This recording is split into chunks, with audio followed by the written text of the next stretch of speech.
You are watching the Nothing Podcast with Nobody Important, where a group of nobodies speak to an actual somebody. And now your hosts, John and Frank. Hey, what's going on, everybody? I'm Frank. I'm John. And this is the Nothing Podcast with Nobody Important. We have an incredible show for you today, if you like comedy. Yeah, and if you're listening to this, I would hope that you do. Or you like the lack of comedy. Right, so for the first time in 30 episodes, it's gonna be funny. Yeah.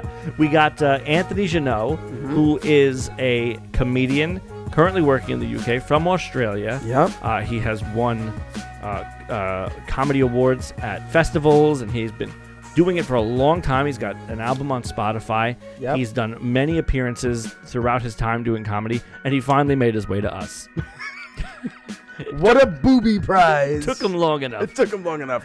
It's our first episode in the studio with the cameras on Zoom, and it worked out ridiculously well. Yeah, and it's just good because he wanted to be as far away from us as he possibly could be. He's very funny, and we got into talking about sort of the ins and outs of doing stand-up comedy, which is something that we don't have any experience with because we're very afraid. And insecure. Yeah, absolutely. But we'd like to. Yeah. So we went into like what makes a joke, how do you write material, and some of our opinions on some currently working comedians who may or may not be controversial. Mostly are. Bill Cosby. So we also found out that he is a 40-minute Uber drive away from the Queen. Yeah, wow. So that's, he's closer to the Queen than he is to us. We got Danielle and Adele here in the studio with us, as always. And we get to have him judge Danielle's laugh, which is something that we've been talking about for a while. A professional's opinion. People have been waiting for this. People have been waiting, especially Danielle's mother. Yeah. So, bring out your bluest material. Get your laugh track going. Judge the background of your guest on Zoom. And maybe change that background to a brick wall because a comedian. Get it? And please welcome this week's guest. Hi, I'm Anthony Jeannot, and I am a comedian to some people and a bunch of other things to others. I think it's the classic millennial gig lifestyle. It's like, depending on who you ask, I'm a different career, a different person. I love it. That was the longest one. Great. It was great.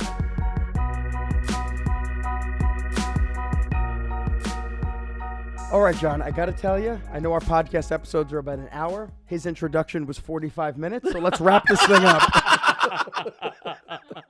We're here with Anthony, all the way from the great state of England. Wow. By way of Australia. Welcome, Anthony. Welcome to the show.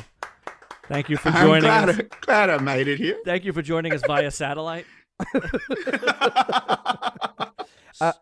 I mean, my intro wasn't even that long. It just took so long on the delay. That's what it is. It was the delay. That's what it is. It was the delay. So, if I might, just so we can get a little more specific, where are you abouts in the UK? So I can be quite literal. I'm like 5 minutes from Tower Bridge. Oh, okay. So like the heart of London. That's really cool. Wow. How far are you from the Queen right now? Emotionally. Emotionally.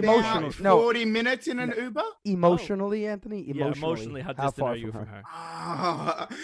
Emotionally, I'm not sure if there's anyone further away from the Queen than me. Listen, hey, she's a widower now. She's a widow. Sorry, she's a widow. Right, that's right. We have to be kind.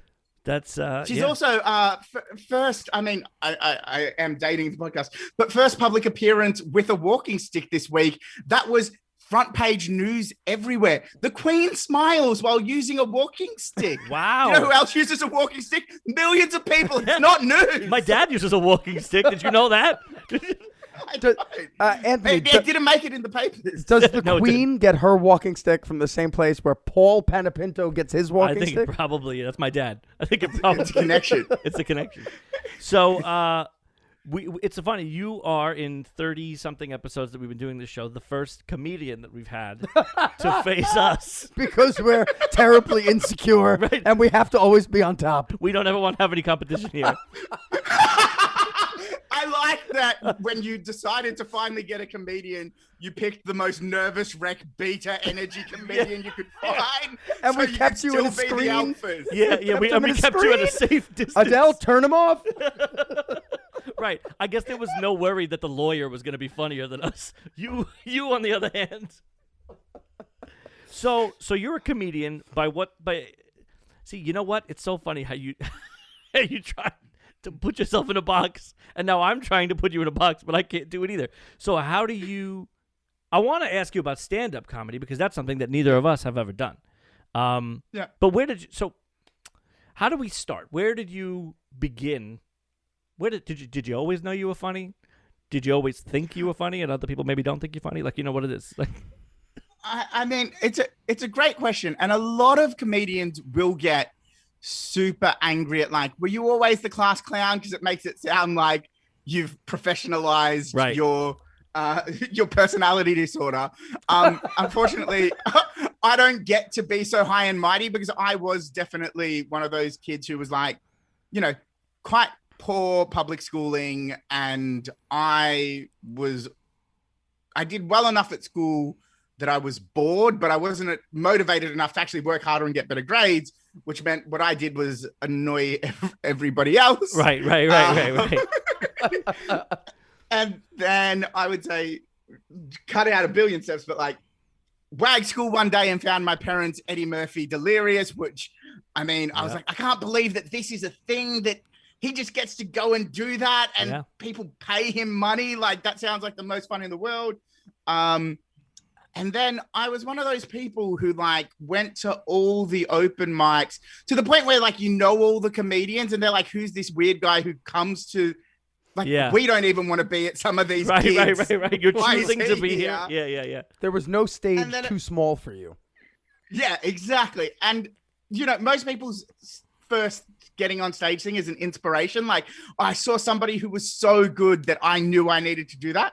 And mine was the exact opposite. At like one of those terrible open mics, I saw somebody who was so bad that I was like, well, at least now I know I can't be the worst. And so if I know I'm not the worst, I'll give it a go. Absolutely. It's my career now. Anthony, I have a question. Do you remember the first joke you told at your first open mic? Ooh. No. So the first set was 3 minutes. I remember like 3 of those jokes. Sure. And I remember the one that lasted the longest in the game of like, better jokes, dead. Right. The one that lasted the longest was, I've been fighting with my girlfriend for the weirdest reason because every day after work, I ask her how her day was. And every day she tells me what a bad day she's had. And it's not that I'm worried about her mood being so low all the time. I just get frustrated because at some point, if you're having a bad day every day, surely you're having an average day and a bad life. That's I like that. That's great. See, it's based on truth. It is based on truth. I heard comedy is based on truth. That's amazing. So now okay, so that's a good bit. Did you write that bit out of your brain? Yeah, I mean, yes, I've never done anything but write a thing that, well, sometimes you just say it and then you go, can't believe that came out of my mouth. That's better than something I would have wrote if I tried. Right. See, that's how I think it would happen. That in my mind, that's how I think it would happen because I've never written okay, I'm not trying to get too ahead of ourselves here, but like I've never done stand-up because I am not good at writing material. I'm good at coming up with material literally on the spot. We don't write this show. We just go with these questions. You probably couldn't tell. Right. But like, you know, so like if I could just have a conversation with the audience and just see where it goes, I probably would be fine. But there's a wide margin for bombing there. That's not great. And I don't know how to write. I wrote one joke ever. What was it? Okay. Give it to me. Let's have Anthony judge it. It wasn't even based on a joke. It's more of a situation. Yeah, it's fine. And it was a situational humor. There's no punchline. That doesn't have to be. It was my real reaction and my real response. One time I was in the city and I almost got knocked over by a homeless man who was running as fast as he could. And I stopped and thought to myself, where are you rushing to? No, that's a joke. No, that's a punchline. That's great. That's great. I wrote it down in my phone. I was like, this is a good joke. That's good. That's good. It's like, where's he going? A good joke. Yeah. Yeah. That So is a there you good go. joke. I could do it. There you go. Call me Richard Pryor. So You just need another hour of jokes. yeah, right. Yeah. So where did you get where would you say did you get the gall? Like, I always say that, and it's the wrong word. Where did you get the chutzpah? That's the right word to get up on stage and do it. Because like I said, I'm in that place where I want to do it, but I won't do it. I mean, it is no more sophisticated than I saw somebody who was so bad that I was just like, well, it was literally just that moment of seeing, like, hating somebody on stage so much that you're like, well, anything I do is an improvement on this. And so long as I'm not the worst, I'm happy to give it a go. That's fair. That's really fair. And did you get some laughs? You must have. Yeah. Okay. You mean just I ever? Ever. I haven't yet, but I'm working on it. Did you get a real laugh, or when people at like in the small comedy club are just, it's like a pity, like, No, so there were a couple real laughs, although, I mean, everything's relative, right? In life, the way you grade anything is relative. And so, like, if I listen to recordings from when I first was on stage now, I would undoubtedly be upset if I went out on stage tonight and they laughed that much tonight. Right. But at the time, nobody had ever laughed at anything I said. And it was like enough of a laugh that it's like, at least they're not laughing, Right, Right. right. You'll take it. But when you go back and listen to your old stuff, do you just want to throw yourself into traffic? It's extreme. I don't, but I wish I'd destroyed the recordings because, I mean, at this point, it's just bad evidence, right? I don't want anybody to hear it, and I don't want to listen to it. Why do I keep it? I don't know. Right. That's fair. That's very fair. But so how much would you say is of doing comedy is, and it's so weird because this is the first time where I'm asking questions that I also have an opinionated answer on. Because I like, when I ask the EMT, how do you save a life? I genuinely want an answer. But I'm asking you, I want an answer from you, but I also have an answer that I think is, for me, the right answer. Answer as well. While he says his answer. No. So you're like an anti-vaxxer asking a doctor for their opinion at this point. Totally pointless. I'm You're not asking what changing you his want, mind. but I already know I disagree. No. Now I don't even remember what the question was. It was about comedy, obviously. That's what he's here for. Comedy. I'll give you some hints of what it could have been. Yeah.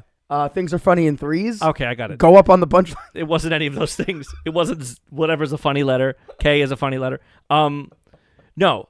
So how much would you say, though, of stand-up comedy at least is delivery versus actual jokes, like funny on paper jokes, right? Because I know that, like, when I'm performing, it's all delivery. I could say the worst line delivered the right way is funny, So would you say that it's about equal, or how did you work on delivery, things like that? I would say my answer has changed as I've performed for longer.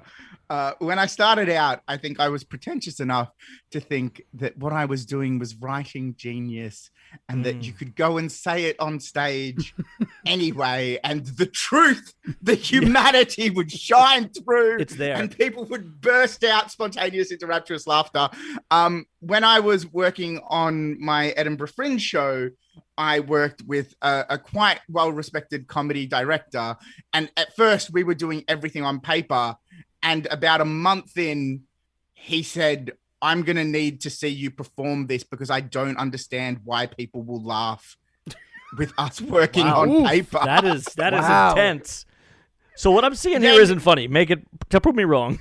Make some silly then- faces when you say it. Yeah, go up at the end, which I am prone to do even in this interview. Even in this interview? And then he saw the show and he was like, oh no, now I get it. Now it makes sense. And now I can give you direction. But apparently on paper, I'm not funny to at least my director. Hey, listen, it's funny that there are all those rules, right, that go back to like vaudeville or whatever, where it's like go up at the end, or like funny and it comes in threes. The letter K is funny. These are things that we just said, right? Like these are the rules. But then every once in a while, somebody comes along and breaks all those rules. Like you get like a Mitch Hedberg or something like Bo that. Burnham. Yeah, Bo Burnham comes and breaks all those rules, and you're like, oh, so are these rules? I call it the Christopher Walken thing, because you look at what good acting is, then you look at Christopher Walken and go, well, that guy does the opposite of all of it. Yet he's great. So, like, I mean, what is really a rule, right? I guess. So do things like that come into your mind when you're writing, or am I just, like, stuck in the Muppet Show, or if I was writing, I was like, it's got to be 3 bananas. Like, I will be honest, I definitely started out, like, following those rules. And actually, it's a weird thing that happened to me in that, like, I started out following those rules. I won a comedy competition in my first year writing jokes to those rules, and started getting gigs that I definitely, in retrospect, wasn't ready for. And also, just because I was writing to the rules, I hated my jokes. Like, that wasn't what I found was funny. It's what I was told was funny and was learning to repeat. Right. And eventually, I think, hopefully, for comedians who do it long enough, it's a bit like, it's pretentious to say, oh, we don't follow the rule, because you get a bit of muscle memory, right? You're learning constantly what the audience responds to. That's right. And if you start with the rules, then there's something in there baked into your what I know is funny that comes like from that. When you see a musical and they do the kick line and people clap. Why? Right. Why? We don't know. Right. But it ends up in there. It's what you're taught. Right. Right. It ends up in there anyway. Right. Yeah. Yeah. And so I think that's how at least and I think a lot of people in comedy end up going, is that you learn the rules and then you go, this isn't what works for me.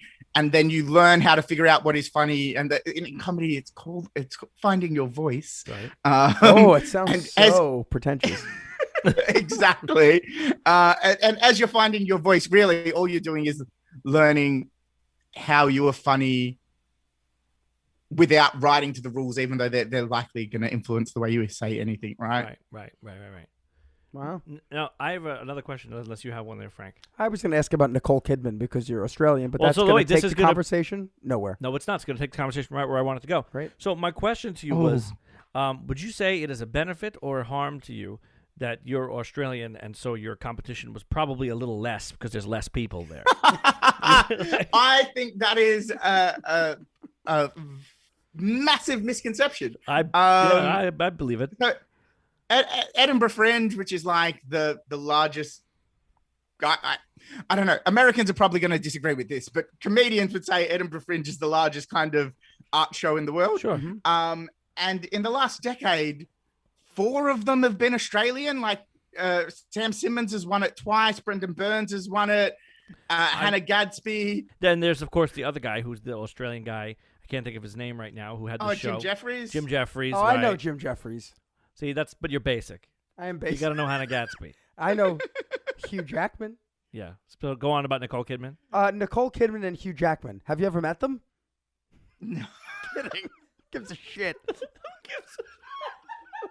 He doesn't care. I don't care about Nicole Kidman. Nicole Kidman. No, but is it tough? Would you say it was tough? How was the scene in Australia? Is that why you left? Because it was a better scene elsewhere? I didn't necessarily leave for comedy, although it was one of a bunch of things. But I think the thing that happens in Australia is like, well, because we have 2 kind of major cities, right? And even then, they're 5 million people each. So just the amount of work is just small. There's like 10, it's like a mafia racket, right? There's 10 pro comedians, and then they give that job of professional comedian to their child. Right. You have to like marry into comedy, you right? have to inherit it. Right. It's like royalty for real, right? Right. Eventually they write, they on the news, Hannah Gadsby smiles with walking sticks. sticks. Right. I was going to say. Yeah. She made it. So yeah, I think it's beneficial to go to, I think like anything that is kind of competitive, go to where there's more people because there's more jobs. It's true. But see, we're in New York City, right? So like New York City, I feel sometimes We're not trying to impress you when we say that. we're in, New York City, New York. No, but it's You may have heard of it. maybe you've heard of Lady Liberty. No, but it's it's weird because you'd think because there's more people here, there's more opportunities, more pieces of the proverbial pie. But that's actually not really the case, right? Because there's too many people in New York. Too many. There's so many people that nobody cares. Like That's right. everybody and their mother is a comedian. Like we started this podcast and people were like, well, do you want to be successful? We're like, I couldn't even consider being successful because everybody has a podcast. My sister-in-law, my mother, my baby cousin, all have podcasts of their own. So, like, you got to do it for fun, right? So if you're doing comedy in New York City, in my opinion, I would think, and I'll preface this by saying I'm wrong, I would think that you would have to do it because you love it and not because you're looking to be successful. But then those are the people who lose, right? Because you got to be dedicated. You got to be pounding the pavement. You got to be out every night at the open mics. And that's why I don't. Another reason I don't do it, I don't have the patience. But Anthony, I would say, if you came to New York, you have a built-in shtick by being Australian. Oh, 100%. That's 100% true. You could rise to the top quickly. Yeah. Because when you go up on stage, in New York, that's going to be the first thing they notice. Right, that's your thing. That's your bit. We want to represent you, is what we're saying. Basically. No, I mean, can you introduce me to Hugh Jackman or Nicole Kidman? Because that's what I'm after. Adele, shut the screen.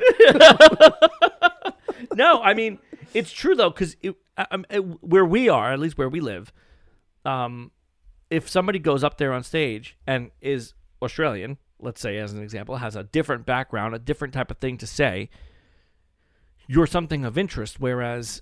A pariah, as it were. People don't want you. But no...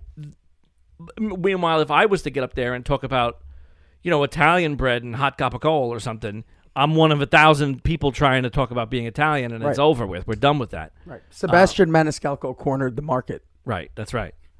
So is it like that where you are now, where you gotta no what? What? We just talked for 10 minutes and said, so is it like that where you are? No. I'm saying no. The reason I brought it up was because of the dedication it takes to be a comedian. I would say that one thing that you mentioned that is kind of true in London, although slightly less true than I imagine in New York, but there is so much choice for everybody that it's not as easy as you'd think. And actually, it's one of those weird things where traveling to the UK and living in London to be a comedian actually means you spend most of your paid work traveling 2 hours outside of London to towns that they're just grateful that somebody from London showed up. And if you're funny, that's a bonus. But they're just like, we see somebody from the capital. Thank you for making the journey 2 hours. When you drive in, there's a washerwoman and she drops her basket in awe at you passing. Yeah, exactly.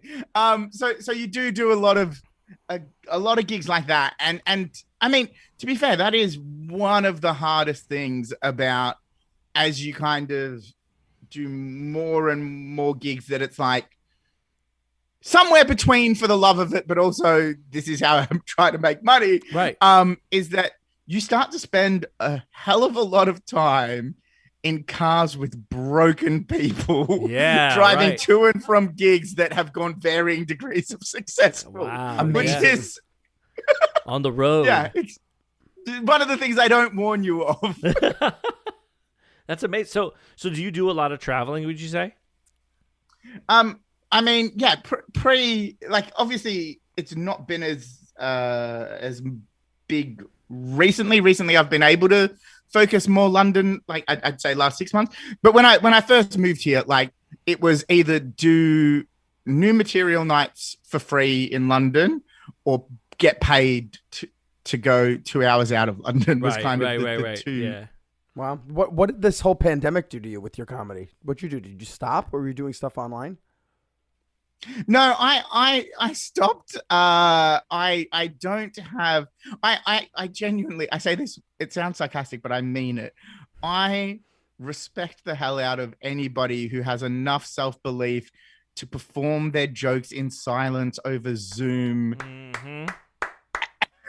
Like I just don't have that. Because also, I do have a day job, which was also over Zoom. So I'd go give the quarterly marketing numbers for the day, and then log on to Zoom and be doing my jokes over the same thing. And it's like, oh, maybe you guys will be more interested than my CEO was with my marketing performance. Maybe that'll work better than my jokes.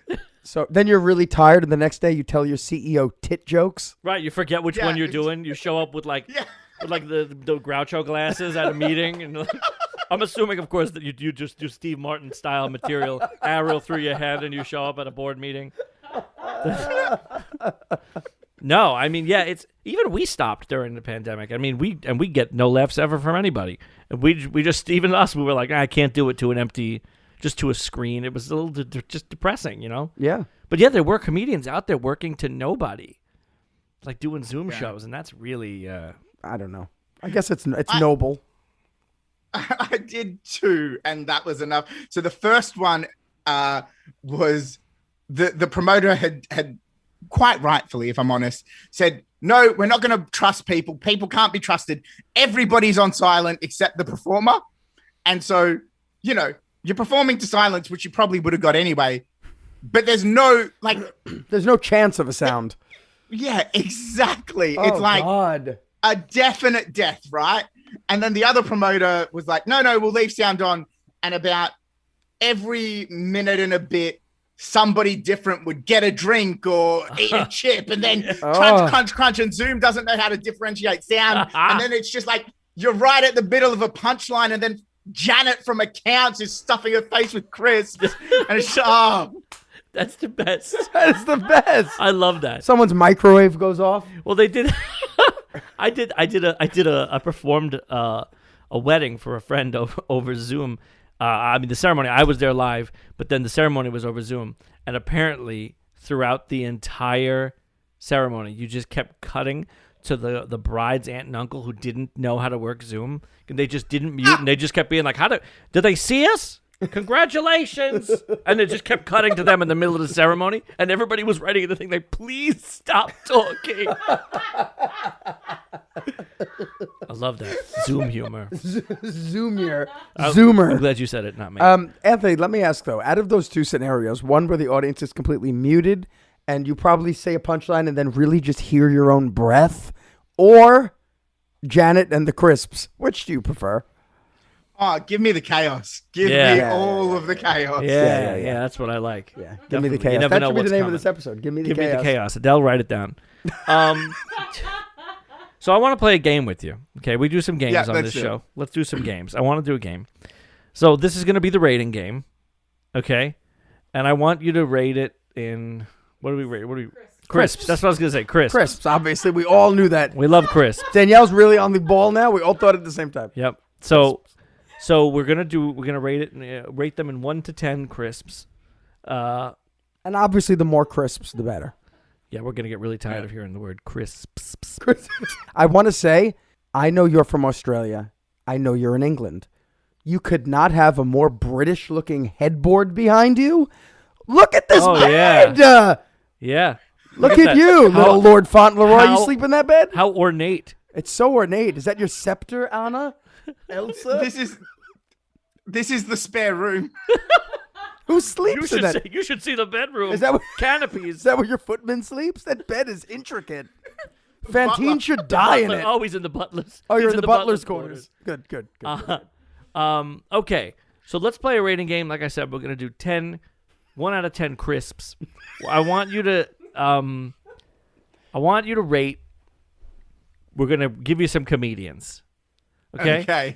Most of them are no longer living, because I said to myself, if I pull out living comedians, any comedian worth their salt at any level is going to keep it close to the vest when it comes to insulting other comedians that are currently out there. So I'm going to give you dead you've ones. Not met enough comedians. Yeah, I guess so. All right. Since my list was on my phone that's being used as a camera, I'm just going to wing it. Mm-hmm. Okay, let's start. We're going to start easy. Bill Cosby.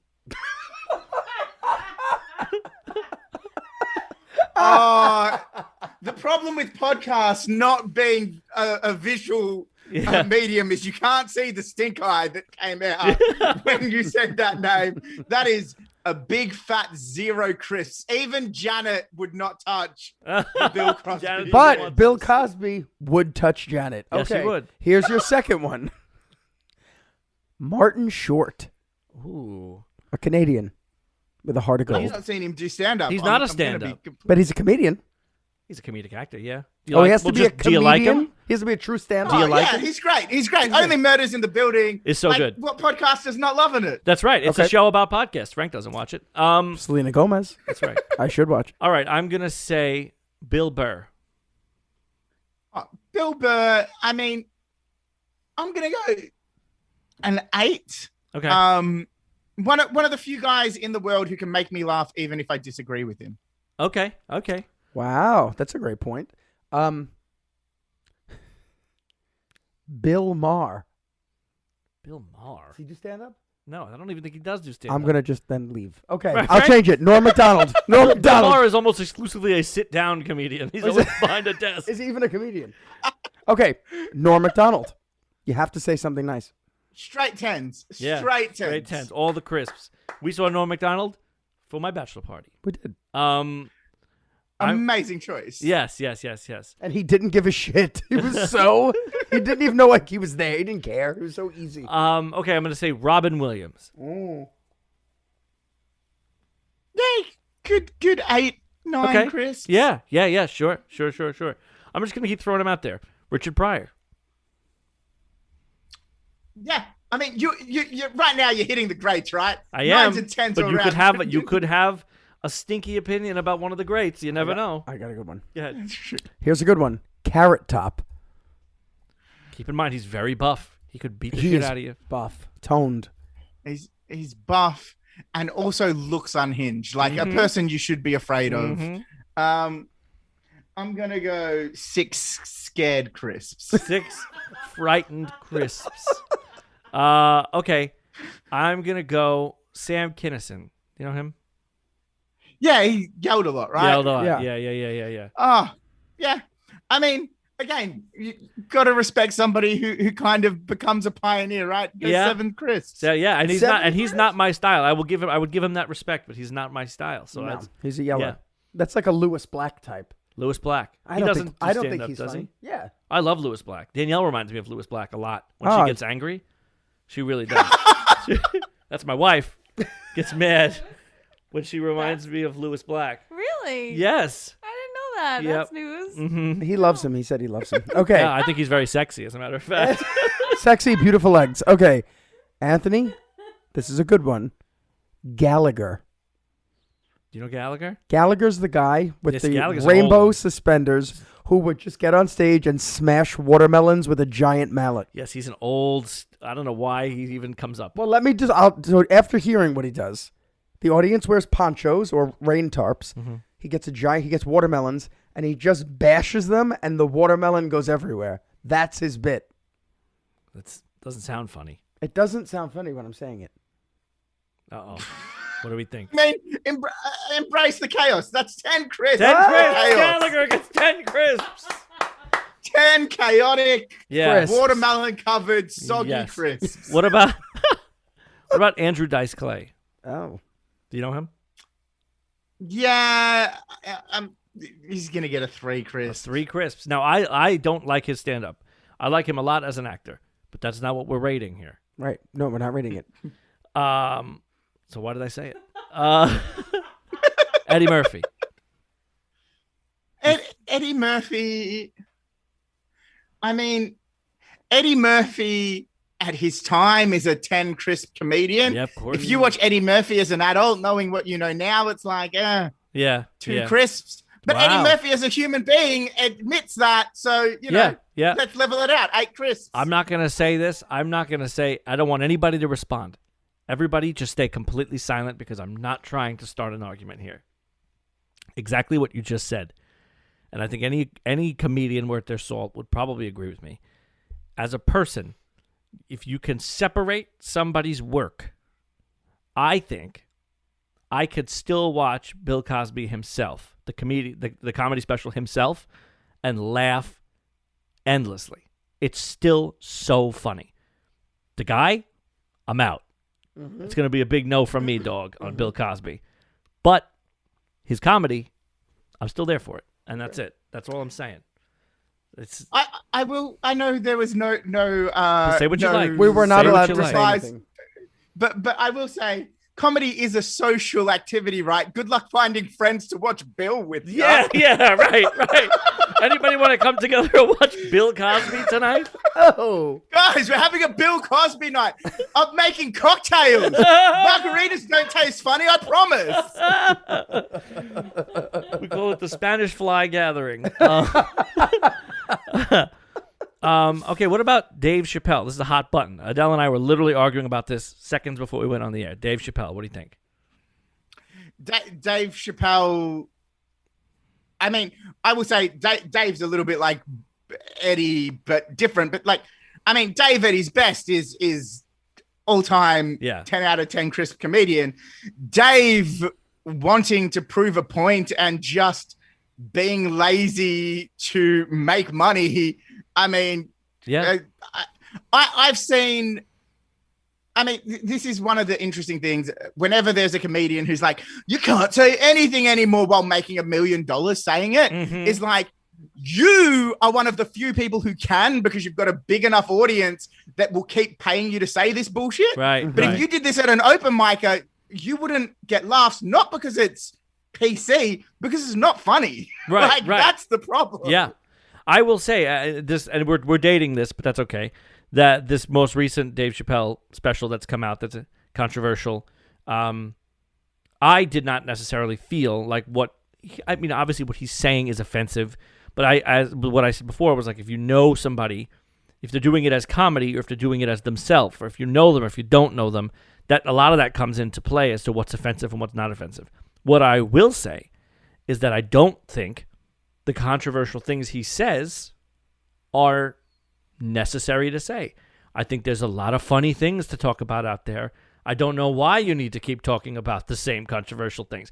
If it's bothering people, and you know it's bothering people, and you're still saying it 3 specials later, that tells me you're just trying to poke the wound. yeah, absolutely. You don't have to say these things, especially when, like you said, Anthony, they're not particularly funny. Right. You know? Is it really comedy anymore when they get up there and what they have to say just makes you go, oh, can't believe he said it. Right. I mean, I guess it is. What's your opinion on that? I mean, you're a comedian. Are you a shock comedian? Shock No, jock? I'm not. I mean, it would be very surprising to everybody if after listening to this episode of me being like, please like me. And then I get out on stage and I'm like, fuck everybody. Like, it would be, Get the hell out of here, trans! Like that'd be really weird if that's That would be suddenly so what he did. it would be so incongruous with me as a person and unearned. He was like, somebody listened to the show and they're like, wow, that guy's funny. I should go see him. And then he opens up with, how about those Jews? You'd be like, wow, this guy. I didn't expect it. I had no clue. It wasn't on the ticket. Wait, let him answer. I gotta know. I want to know. What was the question? Oh, Is it comedy even if it's just for the shock factor? right. I think it's comedy if people laugh at it. You can't. I think I'm not like, I'm not going to say what is and isn't comedy. If people in a room laugh at it and that was the intended response, that's comedy. It's just, is it comedy that I want to see? No. I also think the whole thing of like, one of the weird things about shock comedy is that like the people who do it would be like, I'm just being edgy. I'm just challenging the system. I'm challenging what you can't say. What's wrong? Is this too challenging for you? And James Acaster, I don't know if he's made it to the US yet, but he's one of the biggest guys over here at the moment. And he quite rightfully points out like, oh, so who are you going after with your challenging material? The trans community, because surely they haven't had a challenge before Right. you, Dave fucking pal. They've got it coming. Yeah. They got it coming. Terrible. No, but that's a good point. I mean, it's very true.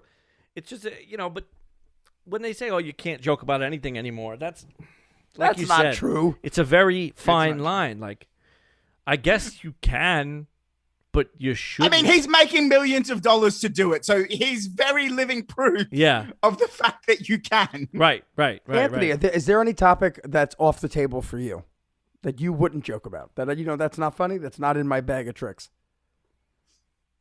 I mean, I would say if it's challenging and I haven't had a personal experience with it, and I don't have a real reason for catharsis off the back of it, I wouldn't touch it because I don't understand the trauma. That's me, right? Like, and again, going into what is congruous and incongruous from me on stage, it would be unsurprising, I hope, to people to be like, oh yeah, this is, somebody who's just trying to process their own stuff. Right. And so it would be ridiculous for me to then start, going into talking about stuff that is upsetting to people that I have no understanding of. I've got enough stuff to figure out. I'm not solving yours for you. Right. That's very true. That's a good point. And listening to your album, how many albums do you have on Spotify? One, or there's more? Just one, yeah. Okay, yeah. So it's hilarious, and I'm sure we'll talk about it.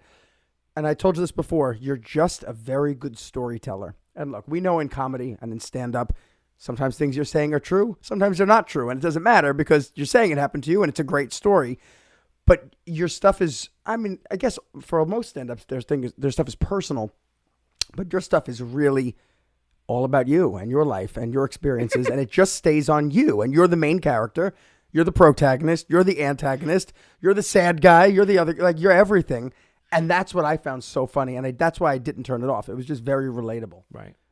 So you're right. If you don't have stake in the game, you're not going to joke about it. Podcasters being self-obsessed. Who knew? Yeah.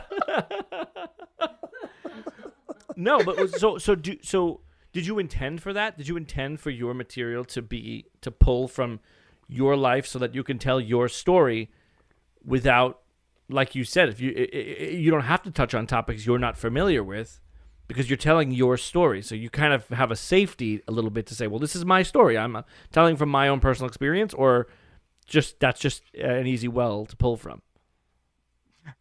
I mean, I would say this is one of those things where you have to borderline call yourself on your own nonsense. I would hope, although I'm aware that it's probably a little bit nonsense, I would hope that what I do is go, oh, here's the stuff that I think about sociopolitically that I'm talking about with my friends. And then by the time I get to stage, I'm talking about my version of something that I've thought about a lot in such a way that even though this is my version of it, other people can go, yeah, but I know what that feels like. And I get the point. I get what that perspective is. And rather than me having to be, because I hate nothing more than a comedian who sounds like they're doing a TED Talk. Like there is enough TED Talks on the internet. I don't want to be that comedian, right? So what I hope is that by going, here's a funny story that, and here's what that feels like, that other people go, yeah, and I don't have to do the TED Talk bit. Right. Whether or not that works or not, I mean, it does end up meaning that all the jokes are, this is my story. But even if I couldn't relate to exactly what you were saying, you put yourself up as the stooge, and it's like, oh, that poor bastard went through that, and that's to me hilarious. And I don't want to give away any of your bits, but I'm thinking of one that involves a girl, and you're in the car with her, and she takes you somewhere. So good. That is 70% true. So good. Yeah. So good. But do you feel guilt sometimes elaborating on a story in a certain way? Do you feel like there's a certain responsibility you have for it to be true? Or not really? As a comedian, that's just part of the art. You can move on. No, I mean, I think it's just part of the art. Some of my really good friends do comedy stories that are designed to feel super personal, and sometimes none of it happened. Sometimes they didn't even write it. Like sometimes somebody else wrote it and they paid for it, and they get up on stage and it's like, here's the story of me watching my mum die. And it's like, you paid somebody to write that story. Right. But the answer to like, do I feel like there is, I think where that starts and ends is if it feels emotionally true to me, right? It's fine. I could tell you're looking at the way that you're looking at us. He's like, I haven't had to think about you're breaking this down to a science that I really haven't considered. It's true. But we're trying to find out the meat. Teach us how to do it. Right, the whys and the hows.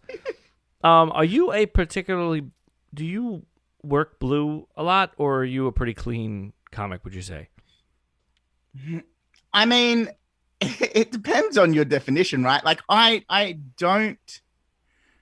I mean, I swear a hell of a lot, but it's just that's the way I talk in boardrooms and bedrooms and everything, right? Like in boardrooms and bedrooms is your next album. Yeah. I like that. Where else would I be? Right. Like, And I'm only leaving the house. And during the pandemic, right? They're one and the same. The boardroom and the bedroom is the same thing. And his stage. And the comedy club. So you pepper in the profanity, but not with intent of being aggressively. No, yeah, and I would say where it's not that I judge the style of comedy. Like, Did you I just also make find it baby real crying funny. sounds? Did you just make two wah wah noises for no reason? What happened? Are you okay? That's my shtick. Oh, it's your shtick. You do baby stuff. I do baby stuff. You know me, I'm I've the been baby working guy. on this character over lockdown. I thought you guys were the guys to try it out. I'm the baby guy. I'm the baby guy. As You he's talking inspired to me us, with the watermelon story. Yeah. I was like, hey, maybe I could be the baby guy. Yes. he slowly just puts on a bib while he's talking. He's a modern day Gallagher. So We're going to stupid. get to the answer on this question eventually. What was the question? About working clean. Oh, he curses sometimes, Right. and it's not the points of his jokes. Right. That's the answer. But you're saying you don't judge other comedians for hitting the blue stuff hard. It's just not your Yeah, thing. it's just yeah. I mean, again, not going to be surprising to people, but am not the most sexually confident person, and therefore Where is this coming from? Listen, Like don't act blue. like you can't relate to Is that. this the baby thing? We were all in this room in the same boat on that. Go on. But like, if you've not spoken about that sort of stuff on stage a lot, like, because most Super Blue material is Yep. that scatological or sexual, and I just have not had those conversations. So then to do that in front of people is Yeah. unnatural. But you could turn around and build a whole set around that lack of confidence, right? That's Yes. kind of, we lean on that a lot. Yeah. Like, we're the punchline Yeah. for a lot of the stuff we do because it's just easiest that way. Yeah. I mean, it's funny how I talk all the time about how I have like a social media persona, even though as a regular person, not as like an entertainer, just as a human being. I don't necessarily know if you need to be 100% you all the time on social media, but like my social media presence is 100% clean, intentionally, no swearing. I swore on this show for the first time in 30-something episodes. I'm not thrilled about it, but that's because I swear in life. Here today? Yes, I swear in life, but I don't think it needs to be part of that thing. It doesn't need to be part of my material, as it were, even though it's a different kind of material than yours. But you said you don't judge other comedians who do rely a lot on, Right. filth and foul, as it were. But you know what's funny? You know who did judge a lot of comedians for working with filth and foul and foul and Oh, filth? Bill Cosby. Bill Bill Cosby. We all knew that one. Those were literally his words. Did he say Yes, that? he did. He did. He used to say, I don't know, every comedian comes out here, filth, foul, and filth. I'm like, Jeez, man. oh, well, you're putting things in people's drinks. Imagine that. So, But he rape. didn't curse. So, rape Cosby. Yeah. As a comedian who's constantly thinking about the human condition and what people all relate to, is there a common denominator of what most people think is funny? A theme, a gist?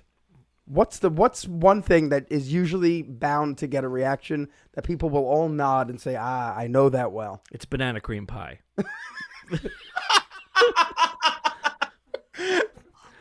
I would say, funnily enough, it's like well-timed stupidity. Somebody, like, it's like a real comedy cliche, but like me falling over, that's tragedy. You falling over, that's comedy. Like somebody That's great.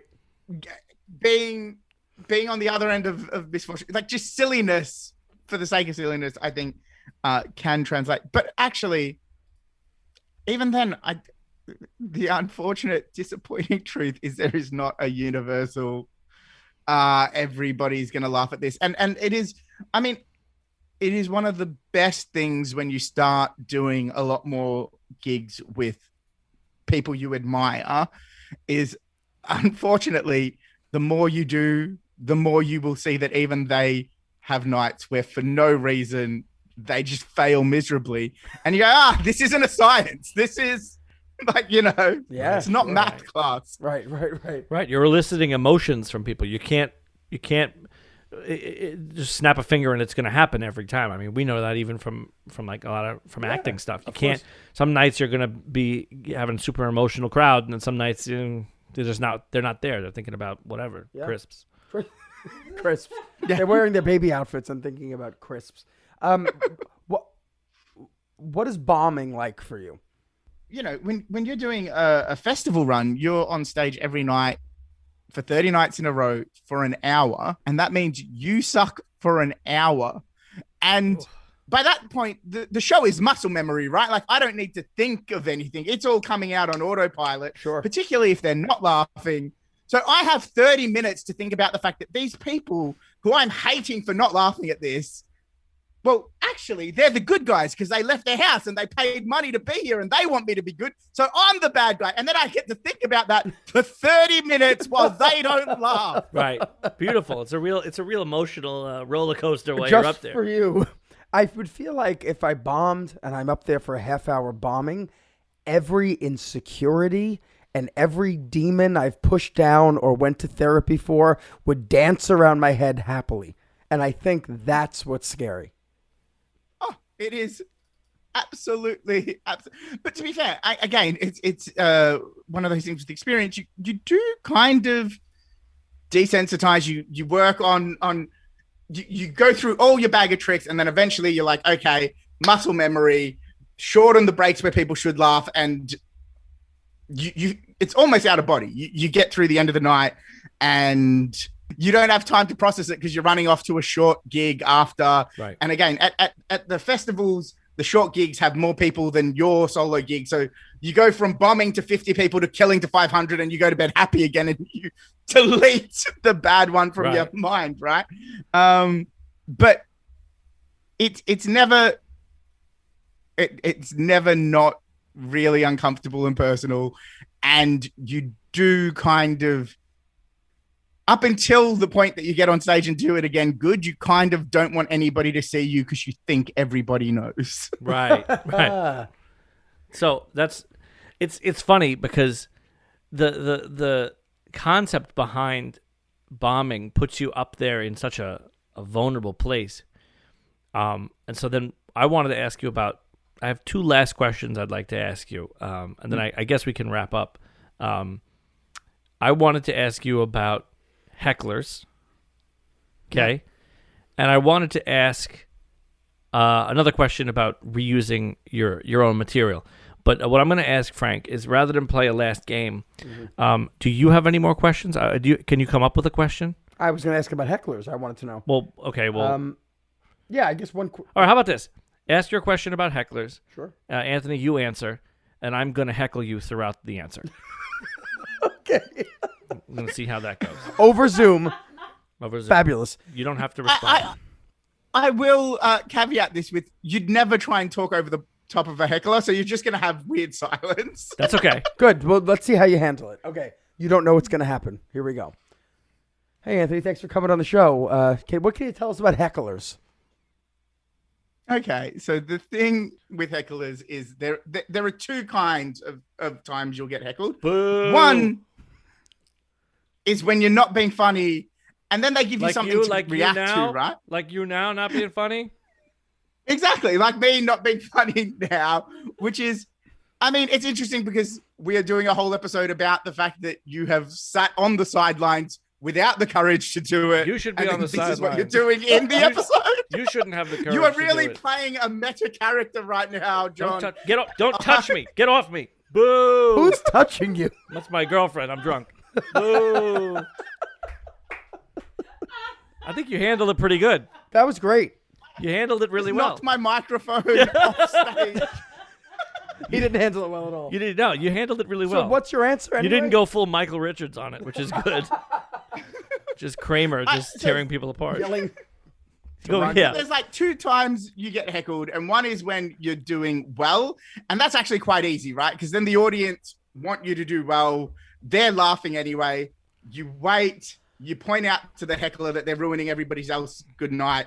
The audience applaud, and security go, "Yeah, that's enough of you," and they get rid of them, right? Awesome. The other time is when you're sucking, and actually, even then, the heckler is probably a good thing because it gives you something else to respond to, right? If you're sucking, usually what happens is if it's not going well, you go your next best stroke, and you just hope one of them is going to be the one that wins them over. And if they're not, well, you can only go with it's like you're having soldiers and you're sending them into war. And if your best soldiers are dying, they're not getting any better as you go down the ranks. So, doesn't even matter.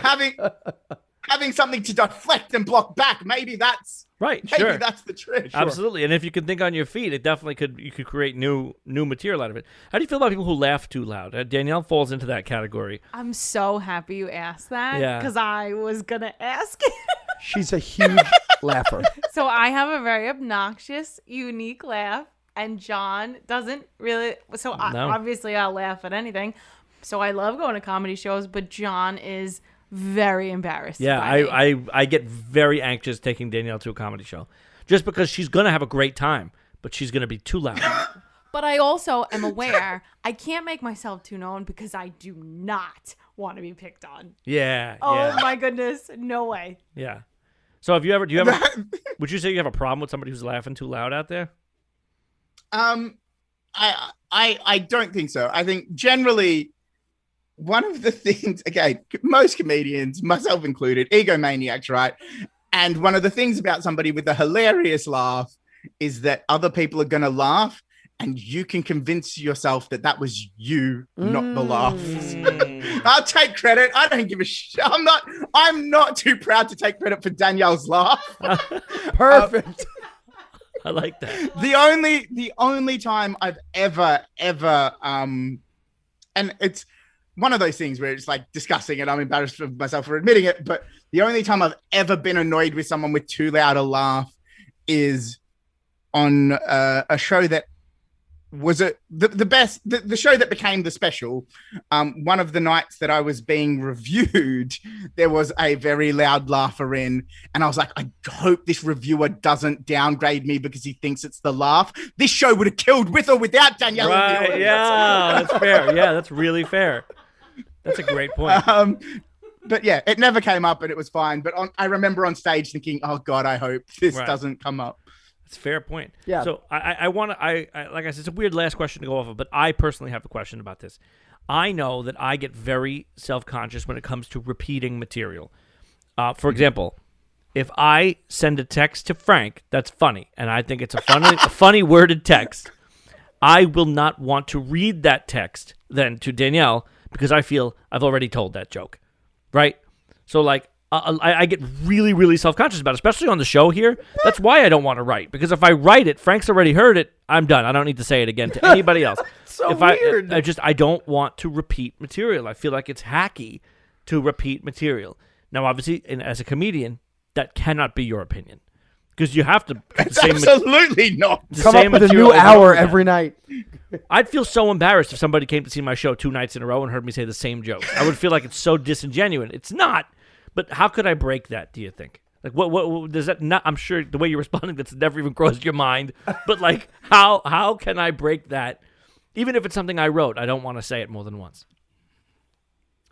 I genuinely, do you know what? I mean, this is not a fun answer again, but it's the truth. Go and try and do comedy a new 5 minutes every night, and you will get so, like I told you, bombing's not fun. You'll be like, do you know what? That one joke that ever got a laugh, I'm doing that again tonight. I think I'll do that again. That feels a lot better than bombing. That's a very fair point. Yeah, I mean, you're absolutely right. I guess by experience, you would learn like what's reliable and go. Why wouldn't you go back to that well? So I will kind of, to contextualize this, I think like I said, started off very like, do all the rules, and one of the rules people say is like perfect your 5 and just do your 5. And so I spent my first year doing like the same 5 minutes, and then over-indexed the other way, and And again, I was spending a period of time where almost every time I got on stage, I was trying to do a new 5 minutes. And I'm not that funny. John, you're a very funny man. I love the show, but you're not that funny. Nobody is that funny. Right. Yeah. Right. To just constantly be putting out new stuff. Like, it's like not, yeah. Could you imagine just going up on stage blind with nothing and just seeing what comes to you? I'd pay for it. That's what I want to do. You do, right? Yeah. So blind with nothing, I don't do. But like when I write new jokes now, it is a case that I do find, in terms of finding your voice, when I write it down, it's a little overly mechanic. And so one of the reasons the stories feel quite like it's a natural storytelling thing is I do tend to write the jokes on stage. I'll be like, this is something that happened to me that I find vaguely funny. And then I get on stage and I tell the story, and I hope that the panic and the adrenaline of being on stage leads me to the punchline. But that's very smart, because you're not creating the joke in a vacuum of just you and your notebook in your bedroom with the fancy bed behind you. Right. You're there, and it's with people. Boardroom. Or the boardroom. Time of day. I'm going to tell you something I hate about England. I was just thinking about looking at the screen. No air conditioners. What? Do you have air conditioners?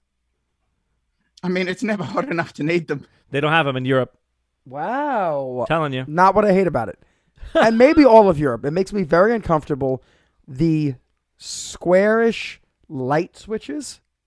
What? You look at an American light switch. I don't think you can see it behind me. It's big, it's flat, it's nice. Like everything in America. Like big and fat and nice. But in England, your light switches are like these little tabs. Oh, I hate it. I feel like I'm on another planet. I got to be honest. This is the most American thing of all time, to be patriotic about the light switches. Yeah. Well, your plugs are stupid too. And the plugs with the round. Oh, the plugs. I have to tell you, you've instilled a lot of faith in me that I think I can go out and use my skills to go do stand-up comedy. Do you want to try 5 minutes right now? I do. Okay. Do it. I'll give you a crisp rating after every joke. How about that airplane food, huh? Oh, it's relatable. Classic, relatable joke. No, I mean, listen, I say all the time, I just said it, right? I literally just had a whole conversation about how I can't repeat a joke.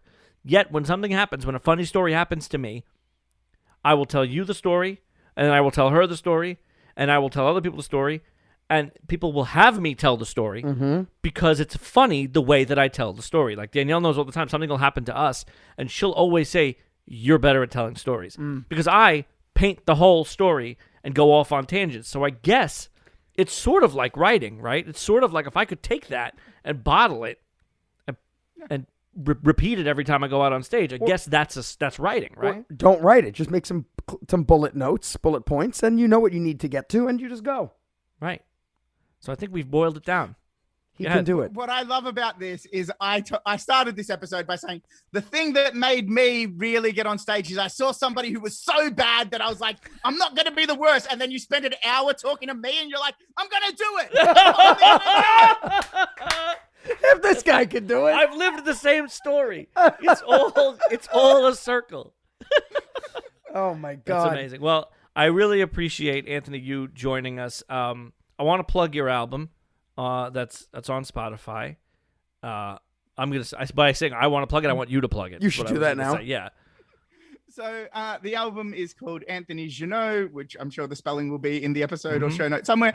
And I creatively, because my day job is in digital marketing, I creatively called it Stand-Up Comedy Album because SEO, I'm stealing all the hits.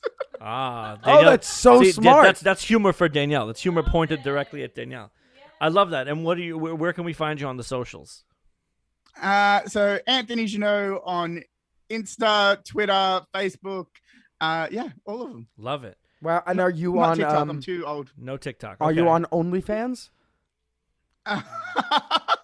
Yeah, it's purely me doing crisp ratings. Yes. Hey! Send. I'll rate your appendage on crisps.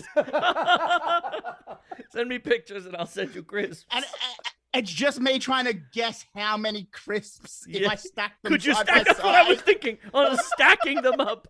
How long? Hey guys, it happened. We got a whole Pringles can. I love it, Anthony. Thank you so much for doing the show. And we hope to stay in touch with you, and we'll hear from you again very soon, I hope. Yeah. Let's give him a round of Thanks applause. for having me. This has been so Thank fun. you. From jolly old England. Here it is. You've been watching The Nothing Podcast with Nobody Important, a Cool Side production with your hosts, John Panepinto and Frank Caiati. Produced by me, Danielle Rose Fisher. With contributors Tom Zaccheo, Adele Wendt, Doug Shine, Joe Hagopian, and Matt Hunt. Find us online and watch full episodes at nothing-podcast.com. And be sure to review and subscribe on Apple Podcasts, Spotify, or wherever fine podcasts are distributed.